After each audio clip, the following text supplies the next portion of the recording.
I've always loved the idea of worlds inside of worlds inside of worlds, like Russian stacking dolls, doll inside a doll inside a doll. And the intriguing thing about worlds is that, unlike Russian dolls, they are hidden in plain sight. No intentional concealment, just the fact that they exist but operate on an unfamiliar scale, system, order, timeline, makes them difficult to identify. And unless one kneels down to observe the depression in the woods or crevices in intertidal rocks, we exist in parallel, operating in oblivion to one another. So discovering coral has been revolutionary for me. Coral reef as a bustling hub for reef creatures isn't a new concept. We've seen it depicted in popular media, Finding Nemo with the tentacles of a sea anemone as home sweet home, or colorful houseplant-like backdrops for The Little Mermaid. But why aren't coral ever depicted in action? Why are they always the habitat? See, it's not just a problem of scale, but the world of coral is a realm that runs on a system so vastly different from ours that it's just difficult to comprehend. I mean,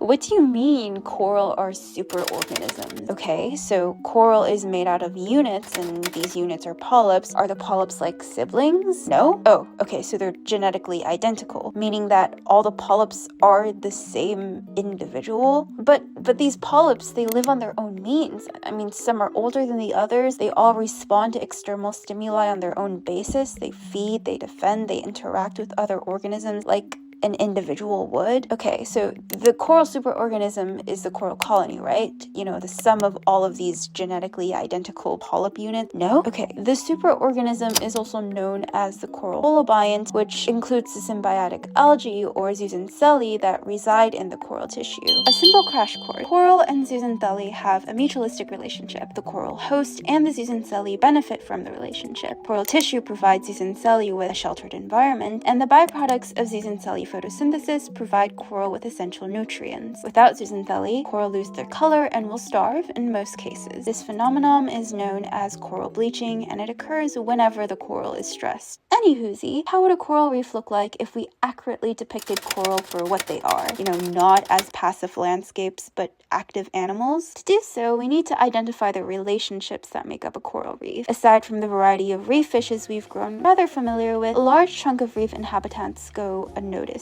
The world of blobby, slouchy, wobbly, jiggly, yet somehow intricately structured, and in some cases well-armored vertebrates. Reef invertebrates are overshadowed by the charismatic vertebrates we know and love, since they are so biologically different, some without eyes, some missing mouths, others with multiple legs, and of course, they don't have a spine. So let us challenge the traditional viewpoint of coral reefs. Dispel the image of Nemo and colorful reefs. Instead, think of the relationships that hold society together. Food. We love relationships, and I am a sucker for good cuisine.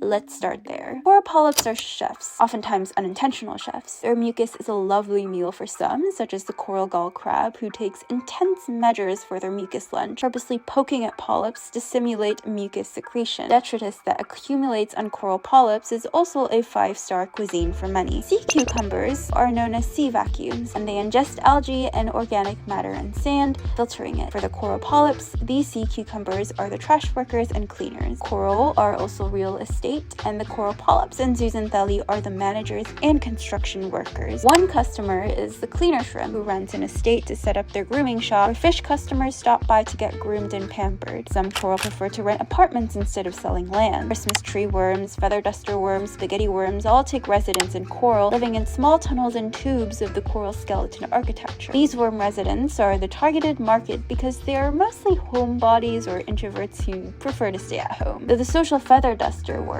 enjoys company, they only hang out with other fellow social feather dusters. They're sort of like a sorority, you know, in their own tiny universe where the only individuals that matter are themselves. Other reef residents are more active. Sea slugs, sea hares, and other marine gastropods are flexible and spontaneous. They'll sleep on this coral bed one day, another coral bed the other. So some coral polyps prefer to operate hotels and Airbnb. Not all coral polyps are in business. Some prefer sports, participating in combat with sea stars or brittle stars that regularly pick a fight. Sometimes fights occur between coral, usually a fight for land, which may escalate to territorial warfare. Conflict happens often on reefs. Sponges try to take over coral territory, and stressed coral end up losing their zooxanthellae. Brittle stars are monsters to coral babes, as they have been observed snatching and snacking on coral juveniles. This isn't to say that coral are innocent of not snacking on children. Occasionally, coral will hunt for food sources other than the nutrients provided by zooxanthellae zooxanthellae. Zooplankton, which are essentially any microscopic marine organism, are snacks for hungry polyps. Also, mind you, stressed coral polyps love snacking, just as very stressed Jules is craving sweets right now. Now, you may be wondering why all reef inverts are missing from the frame. Why aren't Christmas tree worms inside the polyp apartment? Why isn't the keyhole limpet cleaning coral detritus? Well, in a functional society, an individual plays many roles. I am simultaneously a student, a pedestrian, customer in a coffee shop, and an occasional customer to a lovely spa pampering. The elkhorn coral crab is a simultaneous apartment resident in the Elkhorn Coral Apartment Complex, a customer of coral mucus cuisine, a customer of coral detritus restaurants, and a very passionate cleaner. This bed can be rented by a ribbon worm, a spaghetti worm, a ghost, social, shy feather duster worm, a Christmas tree worm, a coral gull crab, a cleaner shrimp, or even a ruby brittle star. A coral reef is not